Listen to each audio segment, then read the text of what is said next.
presumed dead. But Laboon is breaking, well not breaking, trying to break the Grand Line wall so he can get to the crew. Doesn't work. Luffy fights him. Luffy almost gets worked over, but it's basically even. And oh yeah, I forgot this is here too. This is basically a waypoint if I ever want to expand. But yeah, they basically become friends, and Luffy's like, all right, if they are gonna come back for you, then I will, and I'll check you out, homie. And then the pact is basically made. Then they get to Wispy Peak, which is basically a Baroque Works organization, like a little island. And Baroque Works is this crazy, crazy, crazy organization led by Crocodile, a warlord. They don't know that yet, but now we do.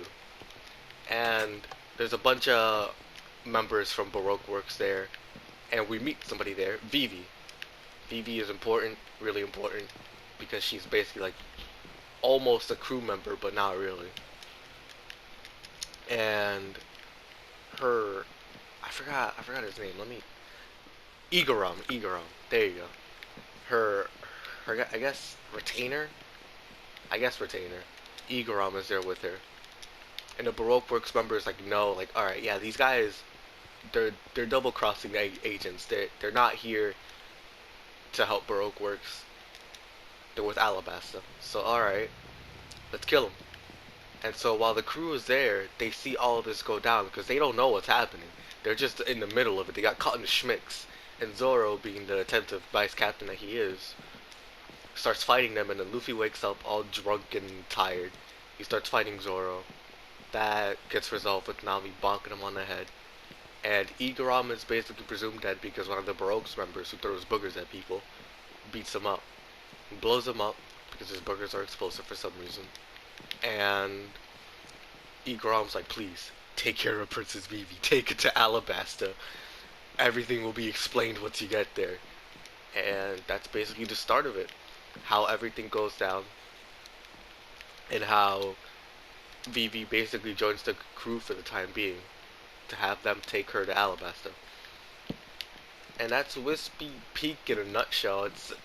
I could explain a lot more on it, but it's I'm not trying to have a 30-minute video again, which will probably happen because of how long this is. But then we get to I forgot the name of the island. Oh my gosh. Hold on. I came prepared. I looked up the names and the arcs in what's it called? Alabasta, so I wouldn't forget this. Little Garden. There you go. Little Garden. So they get to Little Garden, which is also one of the Baroque Works kind of hideout, but not. Well, actually, no, it's not. It just so happens that there's people there, like Mr. Three, who is iconic, and the Booger guy again, who's disgusting. But we get there, everybody meets these two giants because they split up to look for what's it called? Some dumb shit, I forgot. But they basically got there. Oh wait, no. I think it was because of the log pose. They need to recalibrate or something like that. But they get there, they split up. Zoro and Sanji have a contest to see who can get the bigger sea king or animal on the island.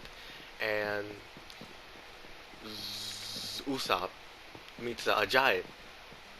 Dory, Dory and Bragi. I think that's their name. I know one of them's Dory. Let me see just so I can make sure. But these dudes are important, really important. Don't forget them. They're insanely important. Yeah, Dory and Bragi. Okay. So they get there. Dory and Bragi. It's revealed that they've been fighting for 300 years, basically. Not 300 years, but 100 or something like that. They've been fighting for a long time, basically. And this is gonna be like their 300th battle or something like that. And the Baroque Works. There you go. They basically kind of cheat in a sense. They intervene with the battle, which is not it's not supposed to happen because giants are known for being warriors, like crazy honor-bound warriors. And Dory gets caught in the crossfire. Basically, he gets injured, and he goes to fight Bragi anyways because he's just that Nigga type beat. And so he goes there. Dory and Bragi are fighting. Bragi wins. but at what cost? Because what's it called? Since Dory's injured and all that, it was an easy battle. Broggy's like, what? I killed my friend. Why? I didn't want it to end like this. Why? And then Usopp and Luffy are like, dog, this is some bullshit. So I'm gonna beat these niggas up tight beat. And so they go to find him. Mr. 3, the candle man, the candle fruit and all that. He's there. And then some other, his partner or something like that, I don't know, she's forgettable. She makes people feel all types of different emotions with her devil fruit. And they get beaten out easy. Then the other guys with the booger guy and the other person with him, they also get beaten out. Well, with the help of Dory and Broggy, because it turns out Dory isn't dead. And all that. For me, Little Garden, honestly, like, as lackluster as I'm making it sound, I think it's lit. My favorite parts of it are definitely Dory and Broggy, and their, like, how Usopp is affected by their mantra, basically, of just being warriors from Elbaf, which is the kind of like the land of the giants, I guess. But I like the effect that it has on Usopp and how it just basically kind of influences how he goes about his journey now. How he wants to become a warrior like the people from Elbaf, which is pretty cool. How Luffy understands how they work because he understands that warrior mantra as well. So that's also pretty cool. Zoro and Sanji competing to get the biggest catch is also pretty funny. But yeah, to be honest, Little Garden better than what's it called? Um, Whiskey Peak. There you go. Because I thought Whiskey Peak was, it could be good, but I didn't think it was great. Little Garden was definitely better. I thought it was sick. It was dope. And then we get to Drum Island where we get a new teammate, Tony Chopper or Tony Chopper. There you go. Excuse me. But yeah, we get him, the beast, the dog, the Don. Oh, shit. Yeah, we get the beast, the Don, the dog, the OG. Oh my goodness, I forgot this is here. Yeah, Tony Chopper. We get to Drum Island, where we meet Chopper, we meet Dalton, and we meet the what's his face. I forgot the villain's name, but I really don't care because he's just that corny of a villain. But Drum Island, I think it's great. I think it's fantastic. Like, it's a prime example of like, oh, I thought these guys were supposed to be pirates. Why do they have such sad backstories? And, like, Chopper's backstory is really, really sad because he's a reindeer, excuse me, with a devil fruit. So he's not human at all. He just basically became somewhat human with human-like attributes because of the devil fruit that he ate, which is cool. Honestly, which is really cool and creative. But nobody liked him, not even his reindeer parents or any of that. Because of that, they couldn't see him as a reindeer. They saw him as a human, basically. And so he had nowhere to go. And so I forgot the dude's name. I can't forget him. That's definitely something I can't forget. But a doctor basically took him in when he saw him injured and all that. He took him in, basically treated him as his own son, since Chopper could speak and all that. Doctor Reha and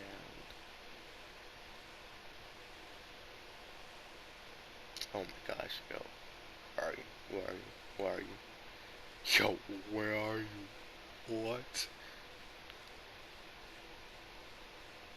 Hiruluk, there you go. Dr. Hiruluk. He took him in, taught him how to be a doctor, and Chopper basically became a really good doctor. But Dr. Hiruluk is basically a quack doctor. And his goal is to make cherry blossoms bloom in Drum Island since it's a snow island. And so he's terminally ill, but he's still trying to complete this. And he knows that he's terminally ill, so he basically kicks Chopper out of his own home because he doesn't want to see him die. Or he doesn't want Chopper to see him die, excuse me. And that makes Chopper really upset. He tries his hardest to get back. A bunch of people meet him. They shoot at him. He comes back to... Oh wait, hold on. No, the castle gets taken over. And... Oh wait, hold on. Excuse me. Um, Drum Island is a kingdom. I forgot to mention, it's a kingdom. So it has a castle and everything, and then a guy takes it over. I forgot his name. I really don't care because he's corny, but that's neither here nor there. Um, he takes it over. Dalton was a guy who used to work for the castle. Long story short, Dr. Hero Luke gets killed because of the guy in the castle, the villain. In short, Dr. Kureha, who basically takes care of Chopper now in a very weird and strange way. 138 years old, by the way, crazy. She she was very good friends with Dr. Hirulu. She takes care of Chopper now. Chopper wants to become the greatest doctor because of him now, and that's his motivation. It's a lot sadder than what I'm making it sound like. So if you do want to see that, you should go watch it. Honestly, I highly recommend it. Luffy, everybody gets there. They get there because Nami's terminally sick. Like, well, not terminally. She's just really, really sick. And they get there. They get to Dr. Kureha, who helps them. Luffy climbs the mountain that the kingdom is on. It's abandoned now, basically, because the villain. He's corny. I really don't care. I hate him. I honestly hate him. I really don't like him. I think he's a corny villain, but that's neither here nor there. Dr. Kureha's in the castle for the time being because he's not there, and so she helps them out. Vivi's with them now. I forgot to mention. They're traveling together. Long story short, the villain comes back. Luffy beats him up. He wants Chopper to join him because he's a doctor and he's cool and he's different. Chopper's like, nah, I don't think I'm fit up to be a pirate. And he's like, dog, you shut up and just join me, bro. We're friends now. What are you trying to do? What you trying to get into? And then Chopper's like, alright, bet. I'm gonna tell the doctor. And then the doctor, being the caring and loving stepmother that she basically is, kicks him out the same way that Hiriluk did, but not in like the mean-spirited way or anything like that. She basically does it for his own good, so he can go on an adventure instead of being here all by himself with an old lady, who he has skincare routines that basically make her look like she's 60. It's interesting, but I don't know what else to say about it. So, yeah, in short, Drum Island, really great arc. I had to cut it short because it's really long. Well, not really long, but longer than Whiskey Peak and the other arc, Little Garden. There you go. So I had to cut that short. But then we get to Alabasta. We finally get to Alabasta, where everything goes down. It's like the first long arc, but it's also the first arc that's split a little bit because it's not all Alabasta. It's the Alabasta saga or Baroque saga, I guess, but Alabasta's the longest part of it, which makes sense. And so they get there. They have to get to. I forgot the name of the kingdom. Oh my gosh. Um, but they have to get to the kingdom basically. They dock at one city of Alabasta, and this is lit. This place is lit because a lot of stuff happens here. We get to see Ace, Luffy's brother, which is also fire, ironically because he has a fire fruit or the fire fruit, whatever it's called. I don't remember. We get to see Smoker again from. Oh my gosh, I forgot the name of the. Holy shit, I'm so bad with names. The the place where Roger got executed and Luffy was about to get executed by Buggy. Logtown, there you go, Logtown. Alright. Jeez, I'm dumb. Yeah, we meet them. It's lit. Luffy is revealed to be Ace's brother. He reveals it to the crew. They fight Smoker. They leave. And lit. Now Ace is with them for the time being. Everything's going great. It's hot. Hot. It's all unbelievable like hell. It's crazy. Ace is with them. Like I said, I'm repeating myself again and again. And Vivi and Luffy get into a fight because what's it called? She doesn't know how to solve her kingdom's problems. So Luffy's like, why are you doing this by yourself, stupid? Why do you think we're helping you, dummy? And then they fight. He punches a girl, surprisingly. Like, I would have never thought that he would do that, but he did it. But it shows like how serious he is about this, so I have no problem with it.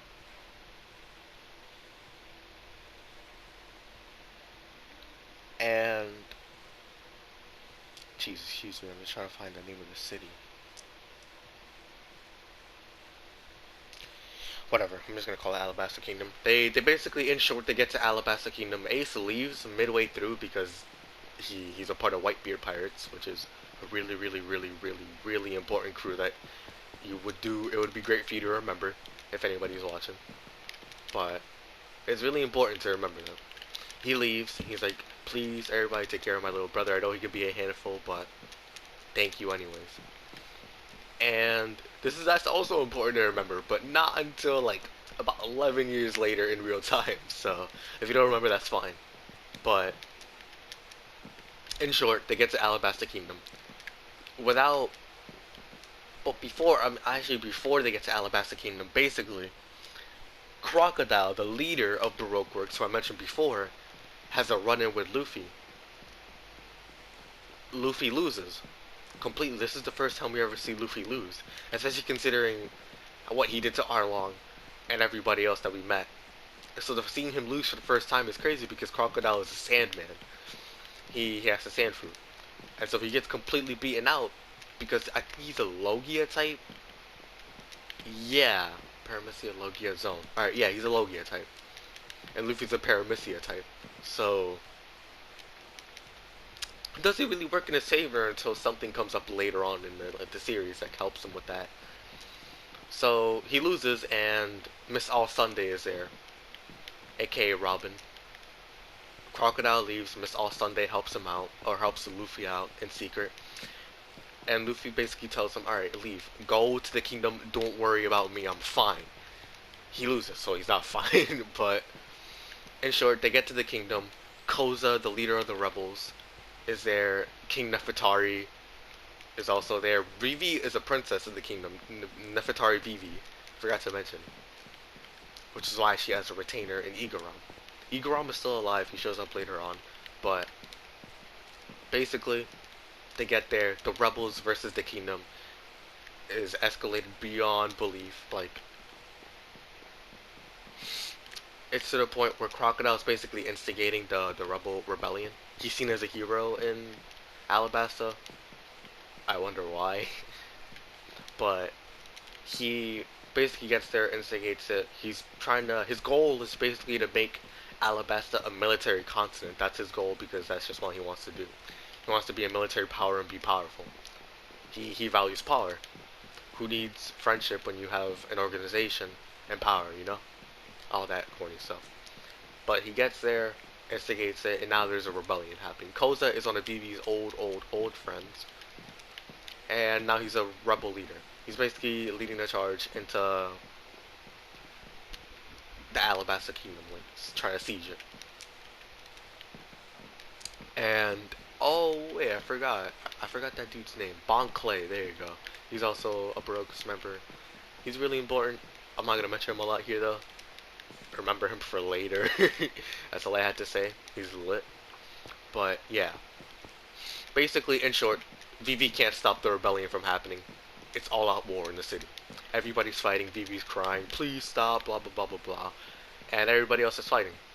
So the plan is Vivi has to get up to the top of the watchtower, or the clock tower.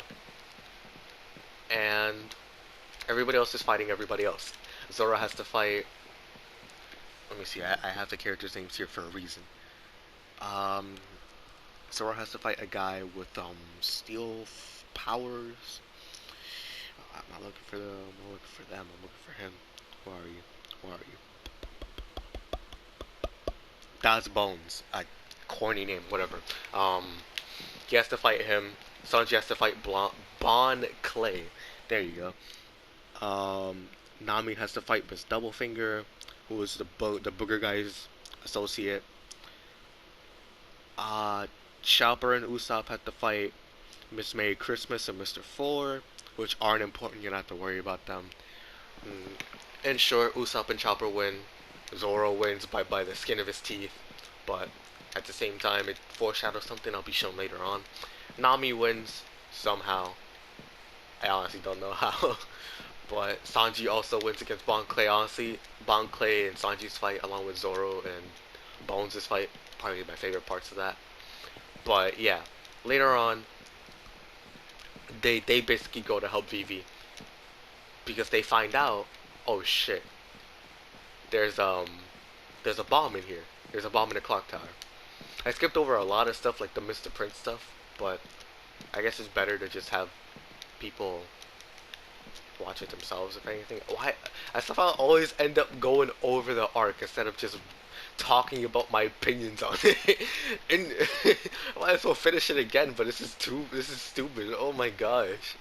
Um, in short, they get to the clock tower. It turns out there's more Baroque agents there, and now we get to Luffy's side of the story, right? Luffy gets to fight Crocodile again because he comes back. He has water with him this time, and he goes there. He gets beat up by Crocodile again, but he doesn't stop. He chases after Crocodile. They go into the underground. Jeez, excuse me. My goodness. They go into the underground like temple in Alabasta, which reveals to have a secret weapon from the 800-year void century, which is really important. I'm not gonna go over until next episode, I guess. Well, not episode, part. And it's called Pluton. Or, yeah, Pluton. It's really important. Miss All Sunday, aka Robin, Nico Robin, wants it. That's why she's working with Crocodile. And Crocodile goes down there basically to use it. This is why he wants the military power, you know? Because of Pluton. And Robin's helping him because she wants to know what it is. She's a historian, archaeologist type beat. So it's not really like a friendship, it's more just like a partnership in short. So Luffy gets there. He's like, Crocodile, I'ma beat your shit in, nigga. I'm tired of you. He's like, alright, bet. Square up, cut. And then they start fighting. They start fighting. Robin is there. King Nefertari is there because the King Nefertari in the kingdom right now is Bon Clay. Since after he beat Sanji, he went there, instigated a lot of shit with Pell and the other guy. I completely forgot the other retainer. Chaka.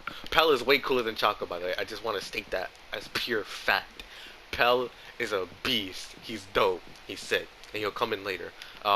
Luffy and Crocodile are fighting. And then in the clock tower, they're too late. The bomb is about to go off. They can't prevent it from happening. And so, like the beast that he is, Pell, who's a devil fruit user, who's basically a hawk, he comes in, takes the bomb away from the clock tower, literally like Pokemon Brave Bird type move, goes up into the sky, and it gets blown up to pieces. Literally like atomic bomb goes off in the city. And he sacrifices himself, in short. He sacrifices himself to save the city. This is Vivi's like one of her closest friends, aside from Koza and the other retainer Chaka. This dude is important to her. So this is a heavy blow, but it's needed to save the city. And so now that that's done, they have to basically stop the rebellion. Vivi is yelling her heart out to have them stop the rebellion. And then Luffy and all of them, or not Luffy, well, not all of them actually, just Luffy. Luffy's fighting Crocodile. His fight is really, really, really sick. One of my favorite fights, honestly. And Crocodile, even though his motivation seems simple, they're so cool. And Crocodile is honestly one of my favorite villains from One Piece. Besides someone else who will come up later. But, yeah, Luffy versus Crocodile, one of my favorite fights. Really dope. Luffy hits him with the haymaker, goes crazy. The end of the fight is super sick. I really recommend looking it up if you haven't seen One Piece. Really dope. And yeah, Luffy beats him. The temple starts coming down because Luffy hits him with the haymaker, like I said, but through the temple. So far up that Crocodile is seen in the sky, about as high as where the bomb went off. He hit him that hard. And the coolest thing about that fight is that Luffy is using his own blood to basically be able to hit Crocodile, because the only way to hit Crocodile is with liquids and all that, if you have liquids on your body. And so, does he's a Logia type, it basically works on him, and Luffy uses his blood as a way to hit him, which is really cool. And then Luffy's like, alright, come on, let's go. Talking to King Nefertari and Robin. So Robin's like, why are you helping me, dog? I fucked you up. And he's like, I don't care. You helped me. That's all I needed. And then they leave together. Crocodile's body basically being shown in the kingdom. him falling and being defeated, it's like, oh shit, maybe we should stop. And then they do. That's basically kind of like the climax of Alabasta, the end of the rebellion. In short, they succeed. They stop the rebellion and they lessen the casualties. And so now they're seen as heroes, but at the same time they're pirates, you know. So the government, once they get wind of this, they're gonna come and kidnap them, and then the government's gonna take credit for all of it because Smoker is still there. He's in Alabasta, the kingdom right now with Tashigi, his captain or vice captain, I mean. And so they're basically gonna take credit for it, but Smoker doesn't. He doesn't want to take credit for it because he knows he didn't do anything, like the moral code type beat. And so, in short, they're basically held as heroes, but they can't be seen as heroes. So they have to leave immediately, basically. Like they stay for like a day or two, but they have to leave immediately after a feast. And they basically do that. But the hardest part of the art comes in. Leaving and leaving Vivi behind. Like Vivi knows herself that she can't leave because she's the princess of the kingdom and her father's ill. If he dies, what's gonna happen to the kingdom? You know? Like so she has to stay because of her royal duties, and the crew understands that, and their loyalty and friendship shown to each other is remains, and she will always basically be like a splinter cell member of the group, and she'll always be a part of it. So that's shown at the end of the arc. I don't want to say what it is because I've been talking for a long time, and because it's better to watch it than to see it, or what am I saying? Better to watch it than to listen to it. But that's basically, oh my goodness, that's basically Alabasta. Alabasta's sick. Alabasta is really dope. It's not my favorite arc, not by a long shot because it's the first one, you know? It has a lot of things that I don't like, things that I do like. I I enjoyed it thoroughly though. And so this is my second time watching it. So it definitely for me it held up. But at the same time I can definitely see a lot more like, alright, I didn't like that or I did like that. Like I guess for me it would be like the beginning of when the rebellion starts. I just thought it was mad boring. But when the fights start happening with the crew and all that, I think that's really sick. My least favorite fight is Nami, not because like, oh, it's just two girls fighting. Like, I just thought it was boring, honestly. Which gets kinked out later on. Nami definitely becomes a lot cooler. But in short, Robin joins the crew instead of Vivi, which is fire. She's very mysterious and all that. Her story will be revealed later on, but she's lit. So now we have a total of like Luffy, Zoro, Sanji, Usopp, Nami, Chopper, and Robin. 7 members. It's gonna be like that for a while, so so you get used to it. But yeah, Alabasta, honestly, to me, I'd give it a 7 out of 10. I'll definitely give it a 7 out of 10. I really enjoyed it, but some of the stuff, I didn't really feel too strong about. Oh, and Pel's alive somehow. I don't know how, but he is. Which I think is cool, but at the same time, it's like, oh yeah, it's just One Piece. People can take bats to the dome piece and still be alive because concussions don't exist. But, yeah. Basically, at the end of it all, I enjoyed it. Robin joining, lit, because out of the 2 females in the group, she's definitely my favorite. For many reasons to be shown later on in other arcs. Uh, Next place that they're going to is Sky Island. Jaya, somewhat. And that is going to be fun. That's going to be fun to talk about because of my history with it. I'll explain it later on in the next video, but it's going to be so fun to talk about that. But yeah, this has been the Alabasta arc. A really good introduction to long arcs, which is going to be a mainstay in the series. And a good way to start it. The characters are fun. The villains are cool. Not all of them, but most of the villains are cool. And yeah, that was my, I guess, opinions on Alabasta. Hope you guys enjoyed. And yeah, I'll check y'all out.